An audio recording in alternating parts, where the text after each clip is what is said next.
In the raw, gray April of 2003, a 27-year-old woman named Margot Thibodeau stood ankle-deep in cold brown water and watched the Miramichi River swallow the last of what anyone would call a usable field. The water moved slowly, almost lazily, spreading across the low ground with the patience of something that had been doing this for 10,000 years and saw no reason to stop. It carried with it a smell of thawed earth and rotting leaves and the mineral tang of a river bottom disturbed from its winter sleep. Behind her, on the gravel shoulder of the parish road, a blue pickup truck idled with its headlights still on in the early morning fog. Her brother Etienne sat behind the wheel, engine running, watching her through the windshield. Watching her through the windshield with an expression she had come to know well over the past 8 months. It was the look of a man who believed he was witnessing a slow, preventable disaster and had given up trying to stop it. He had gotten the farm, the real farm, the 180 acres of good high ground their father had worked for 40 years, with its red barn and its tidy rows of potatoes, and its view of the valley that made you understand, in your bones, why people stayed in a place like this even when the world offered easier lives elsewhere. The arrangement had not been complicated. Their father, Jean-Pierre Thibodeau, had died in November, and the will had been exactly what everyone expected. The eldest son inherits the land. It was the way of things in the river parishes of New Brunswick, had been for generations. And if Margot had learned anything from the women who came before her, it was that arguing with tradition in this part of the country was like arguing with the weather. You could do it all you liked. The weather would not notice. What she received was a sum of money from a life insurance policy. It was not a small amount exactly, but it was not a large one either. It was the kind of money that could have put a deposit on a house in town, or funded a year of college in Fredericton, or given her a respectable start on any number of sensible paths that the people of Blackville, New Brunswick, would have understood and approved of. She used it to buy 60 acres of bottomland from a man named Omer Dagonet, and in doing so, she became the most talked-about fool in the county. Let me tell you about that land, because the land is where the story lives. It sat in a wide bend of the river, a low, flat stretch of ground that the Miramichi claimed as its own every spring. The floods came like clockwork, usually in April, sometimes earlier, and they turned those 60 acres into a shallow brown lake for anywhere from 2 weeks to a full month. When the water finally retreated, it left behind a thick layer of silt, a dark, rich paste that caked on everything and smelled like the inside of the earth. It also left behind mud so deep and sucking that a tractor would sink to its axles in it, and a season so short that by the time the ground dried enough to work, the summer was half spent. Omer Dagonet had tried to farm it the conventional way for 12 years. He'd planted potatoes. The floods drowned them. He'd tried hay. The hay grew tall and lush in the rich silt, but he could never get his equipment onto the soggy ground early enough to cut it at the right time, and by August the field was a tangle of overgrown grass and goldenrod that no one would buy. He'd spent a small fortune on drainage ditches that the river filled in every spring with a kind of geological indifference, as if to say, "That's very charming, but I was here first." "I'll be honest with you," Omer said the day he signed over the title. He was sitting on his tailgate, a man whose face was all sharp angles and sun damage, rolling a cigarette with fingers that trembled slightly from either cold or relief. "I kept that land because I was too proud to admit I'd been beaten. Every spring I'd watch the water come up and I'd think, this year I'll lick it. This year I'll get ahead of it. Never did. That ground doesn't want to be a farm. It wants to be a river, and the river always wins." Margot thanked him, put the deed in her coat pocket, and walked out to the edge of the flooded field. The fog hung low over the water. A pair of mergansers paddled past, unbothered. Somewhere in the drowned alders, a woodpecker was hammering at a dead trunk. It was a place that was vibrantly, stubbornly alive, just not alive in the way that anyone around here knew how to profit from. Word spread quickly, the way it always does in a community small enough that everyone's business is a shared commodity. At the Irving Station in Blackville, at the Legion Hall, at the Tim Hortons in Doketown, where the retired farmers gathered every morning over double-doubles to discuss the affairs of the county. With the solemn authority of a Senate committee, the story was the same. The Thibodeau girl, Jean-Pierre's daughter, spent her inheritance on Omer Dagenea's swamp. 60 acres of flood plain, said Mr. Poirier, the manager of the local agricultural co-op, shaking his head over his coffee. Mr. Poirier was a man who had managed the co-op for 22 years and who regarded any deviation from the established way of doing things with the same suspicion one might reserve for a strange noise in the basement. 60 acres of mud and heartbreak. She'll be selling it back by September. You mark my words. The men around him nodded. They were not unkind men. They were practical men. Men who had survived in a place where farming was not a lifestyle choice, but a daily negotiation with a landscape that demanded respect and punished arrogance. They had seen young people come back from university with ideas about, watched those ideas wilt, and they had watched those ideas wilt under the first hard frost of reality. They understood the arithmetic of farming, and the arithmetic of Margot's situation did not add up. What they did not understand, what they could not have known, was that Margot was not working from arithmetic. She was working from memory. Her grandmother, Bernadette Thibodeau, had been what people in the parish politely called peculiar. She was a small, wiry woman with hands that were always stained with soil or berry juice or both, and she had a habit of talking to plants in a low conversational tone that made visitors uncomfortable. She had grown up on the river, the daughter of an Acadian father and a Mi'kmaq mother, and she carried in her head a library of knowledge that existed in no textbook and was written on no curriculum. She knew which mushrooms you could eat and which would kill you. She knew the exact week in May when the fiddleheads would uncurl along the riverbank, their tight green spirals opening like tiny fists, releasing something precious. She knew the language of the water, the soil, and the seasons, and she had spent the last decade of her life trying to teach that language to anyone who would listen. Very few people had listened. Bernadette died in 1997, 6 years before Margot bought the land, and she left behind a collection of things that no one in the family particularly valued. A shelf of mason jars filled with dried herbs, a battered pair of rubber boots, and a cardboard box containing 19 notebooks filled with her dense, slanting handwriting. Jean-Pierre, her son, had kept the box out of obligation rather than interest. He was a modern farmer, a man who trusted the Agricultural Extension Office and the chemical company representatives and the orderly columns of a profit and loss statement. He had no use for his mother's notebooks with their records of river levels and moon phases and the dates when the wood frogs began to sing. When Margot asked for the box after the funeral, Etienne had shrugged. Take them. They're just scribbles. They were not just scribbles. They were a map to a way of farming that did not fight the land, but moved with it, the way a canoe moves with a current instead of against it. The night after she bought the property, Margot sat in the kitchen of her rented apartment above the hardware store in Blackville, the notebooks spread across the table like the pieces of a puzzle she was only now learning to assemble. She was not looking for a specific technique. She was looking for a way of seeing. She found it in an entry from the spring of 1972. The river flooded again, her grandmother had written.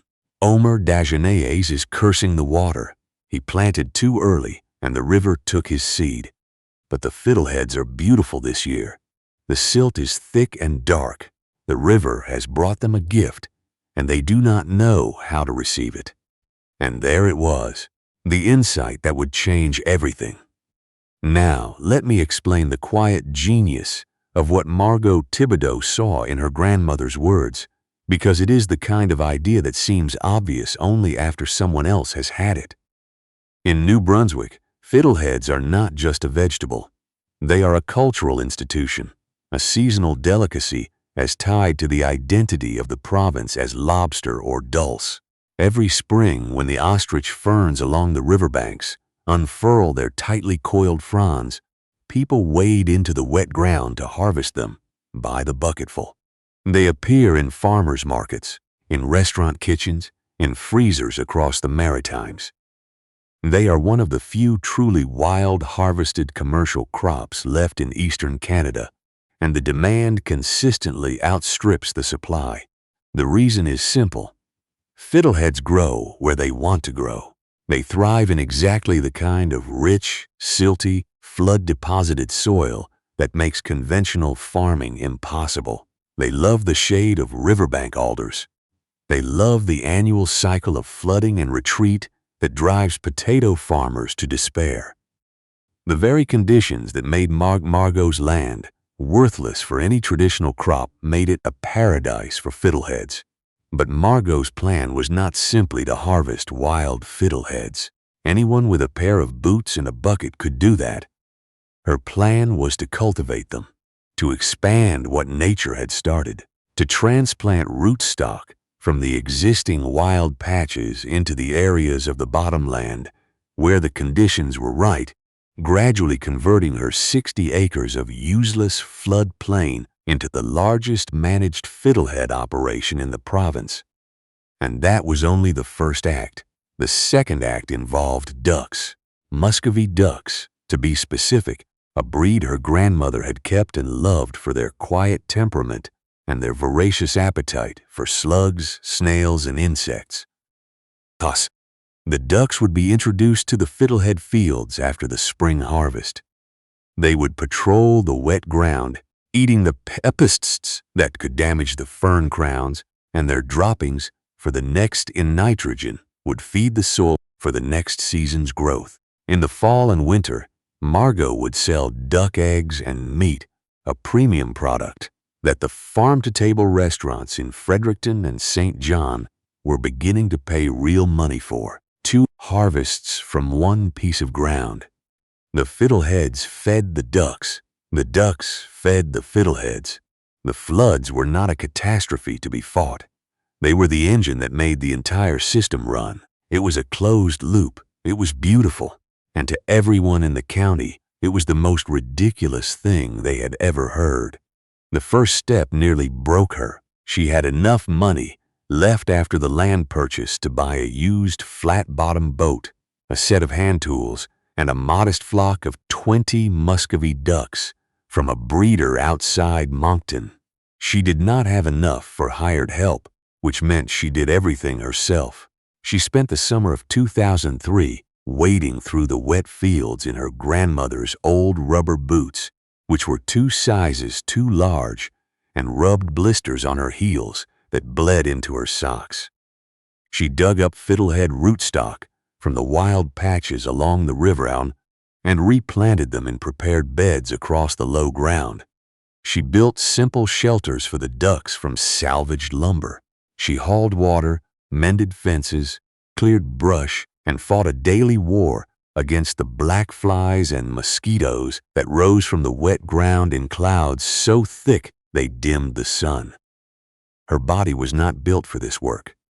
She was a woman who had spent the previous 4 years behind the counter of a bookstore in Miramichi, and her muscles protested every new demand with a specificity that was almost eloquent. Her lower back developed a deep, persistent ache that took up permanent residence. Her shoulders burned. Her hands, once soft enough to handle the pages of books without thought, became raw, then blistered, then slowly, painfully calloused. The neighbors watched. They always watched, From their trucks on the parish road, from their tractors in adjacent fields, they observed the lone figure of a young woman hauling buckets of fern roots through ankle-deep mud. They saw her chasing escaped ducks through the alders, heard her cursing at the mosquitoes, watched her sit on an overturned bucket at the end of a 12-hour day with her head in her, too exhausted to walk to her truck. "Rory, she's got grit, I'll give her that," said Mr. Savard, who owned the neighboring property, a tidy 100-acre potato operation. He said it the way you might compliment the determination of a dog chasing a car. Admirable, perhaps, but ultimately pointless. Let me pause here and ask you something. Have you ever stood at the intersection of what you believe and what everyone around you knows to be true? Have you ever held an idea in your hands, an idea that felt as real and solid as a stone, while a whole community of decent, experienced people told you, gently or not, that you were holding nothing but air? That is a particular kind of loneliness. It is the loneliness of the person who can see a door that is invisible to everyone else, and who must decide every single morning whether to keep walking toward it. That was Margot's world for 3 long years. The fiddleheads grew slowly. This was not a crop that could be rushed. Fern colonies expand gradually, each plant sending out underground rhizomes that produce new fronds the following spring. The first full spring after planting, Margot harvested a modest 40 pounds. She drove them to the farmer's market in Fredericton in a cooler in the back of her truck, and she sold them in 2 hours. The price was good, the demand was real, but 40 pounds was barely enough to cover her gas. The ducks were more immediately productive, but they brought their own problems.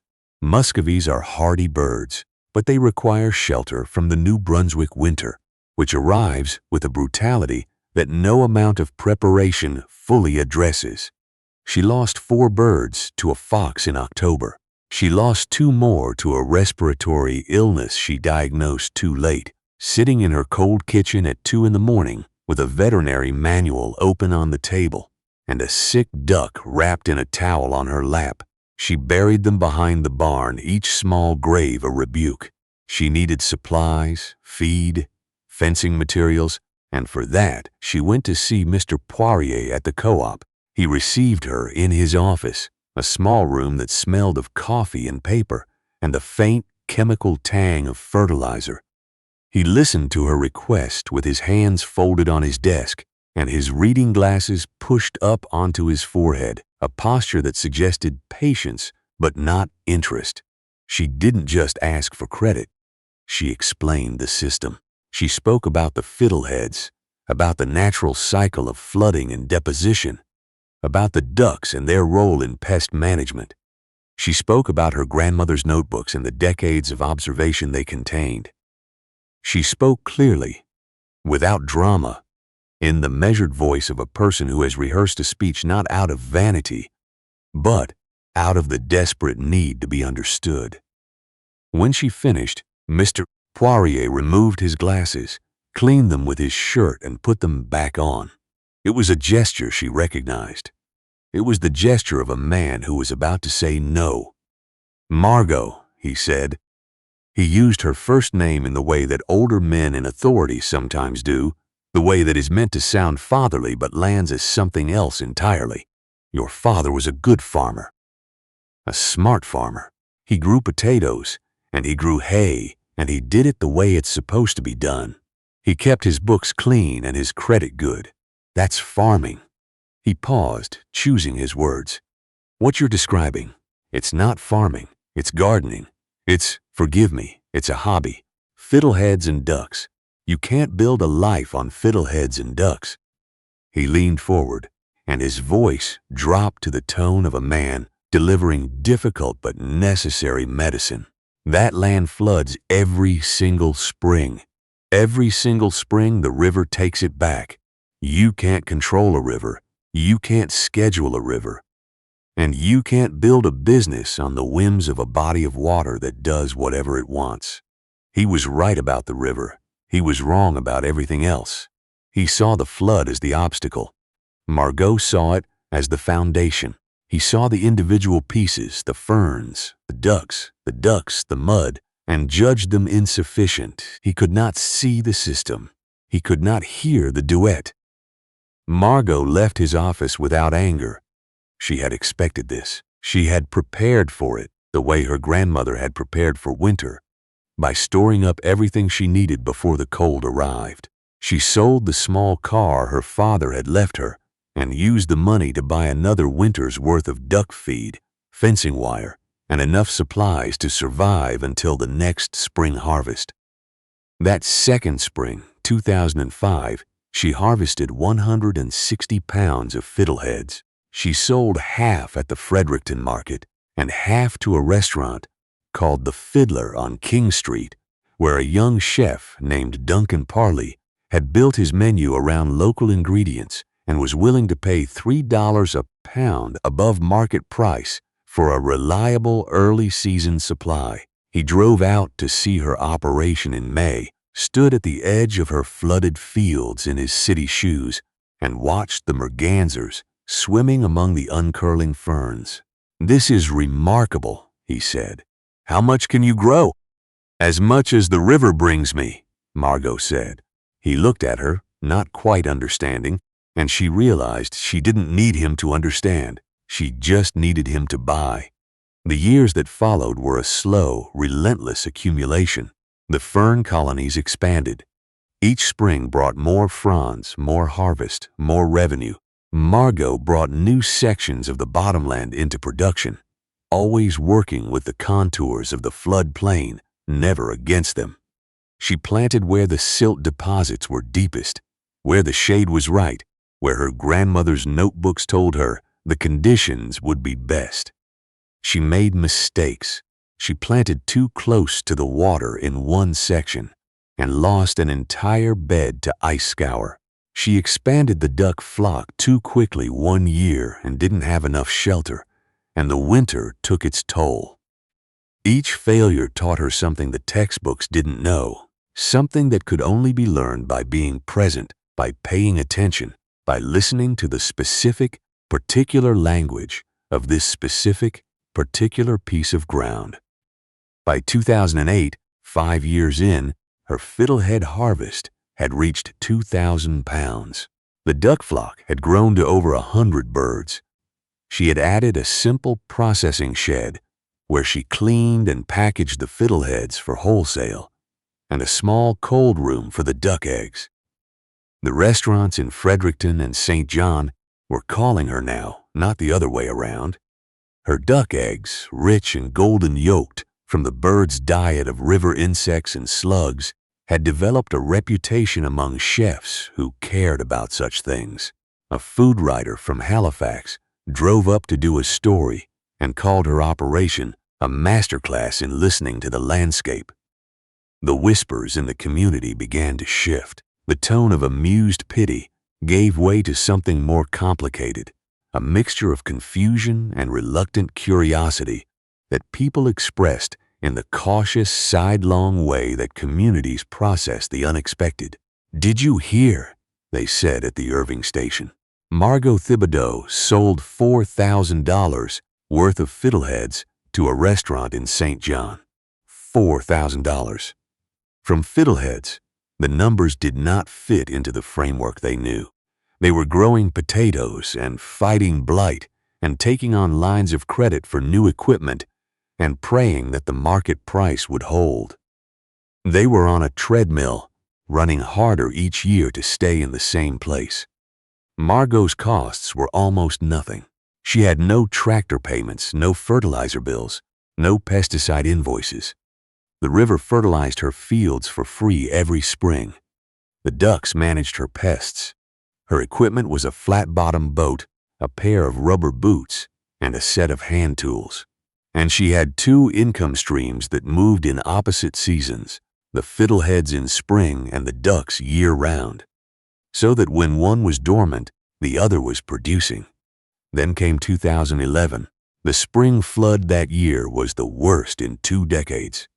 The river rose 4 feet above its normal high water mark, and it stayed there for nearly 6 weeks.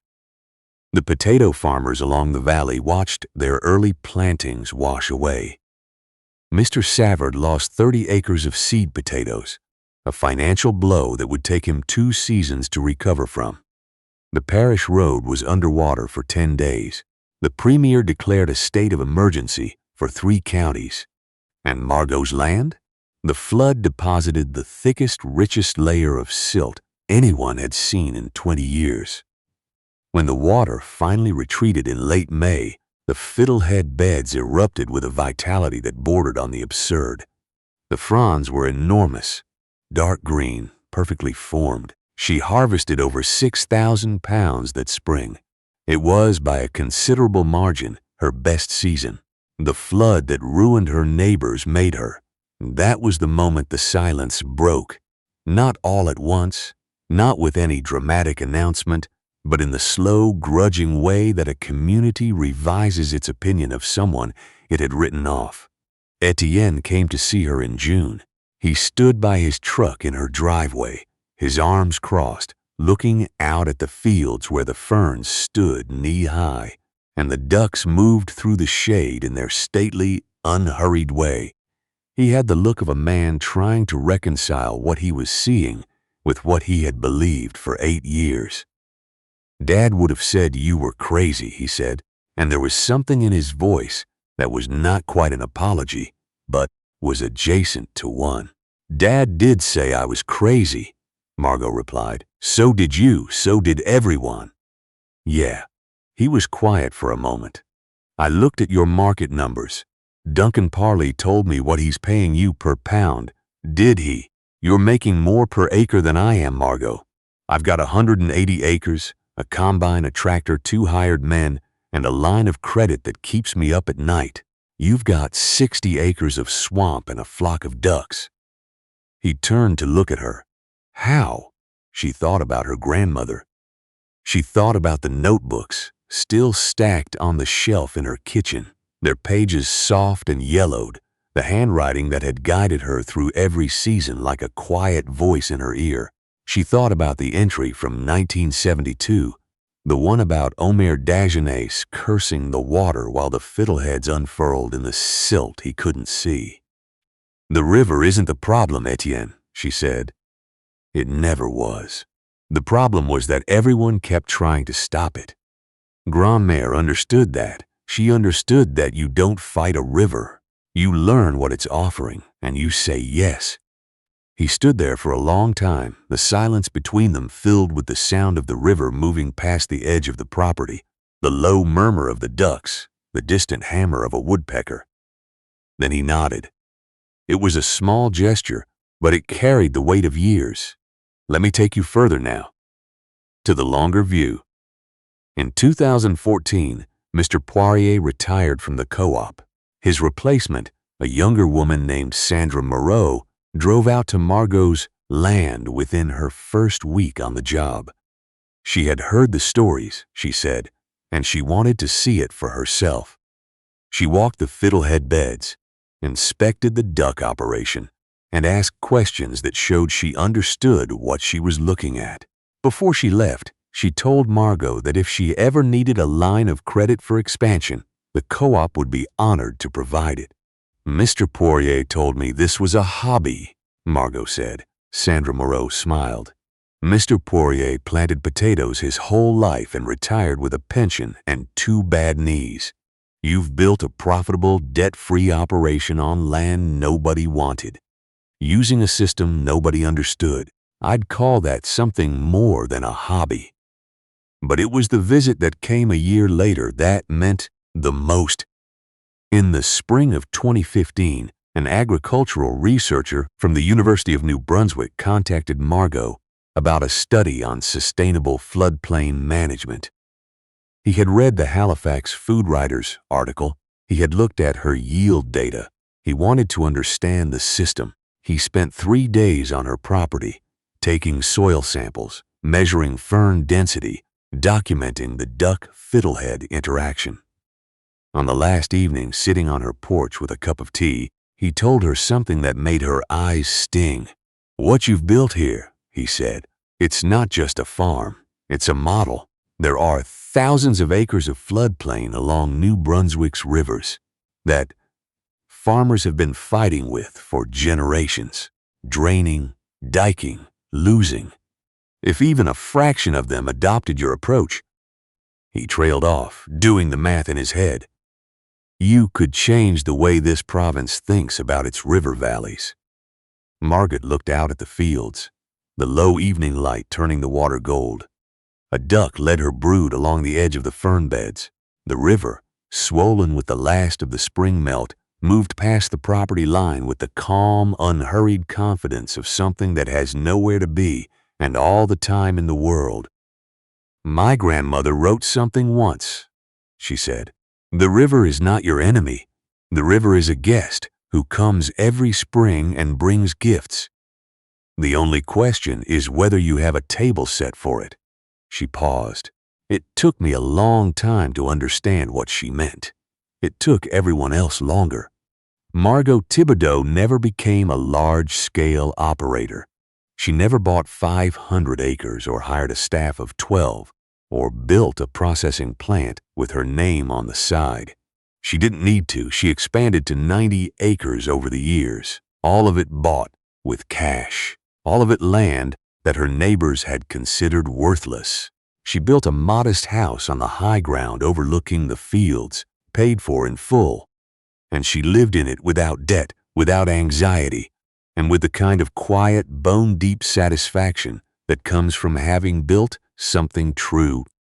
Began to come to her, slowly at first, then more. They came with questions about fiddlehead cultivation, about duck breeds, about flood management. They came, many of them, with the particular awkwardness of people who are asking for help from someone they once dismissed. Margot helped every one of them. She shared her grandmother's journals. She walked their properties with them, showing them how to read the flood lines, how to identify the soil deposits, how to see what the river was offering instead of teaching them a technique. She was not teaching them a technique. She was teaching them a language, the language her grandmother had spoken, the language of the land itself.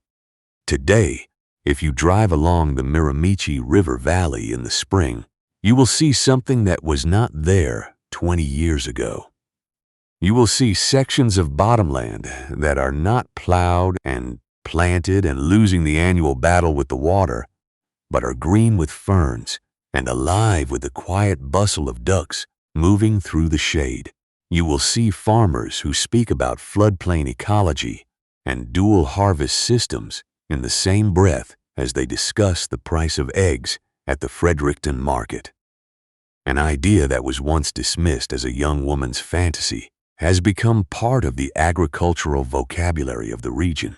On a cool evening in May, when the fiddleheads are just beginning to unfurl and the river is receding from its spring visit, you might see a woman sitting on the porch of a farmhouse overlooking a field of green ferns. Her hands are rough and capable, the hands of someone who has spent 2 decades working soil that the river renews each year.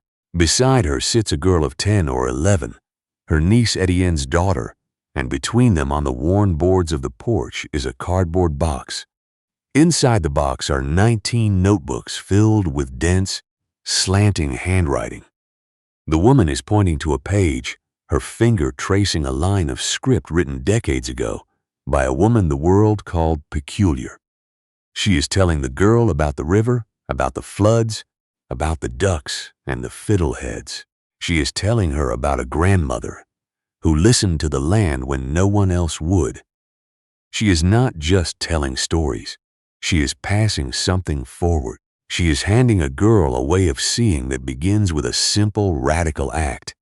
Looking at a flooded, mud-soaked field that the whole world calls worthless, and seeing, in the dark silt and the uncurling ferns and the slow retreat of the water, not a curse, but a table set for a guest who comes faithfully, every spring bearing gifts.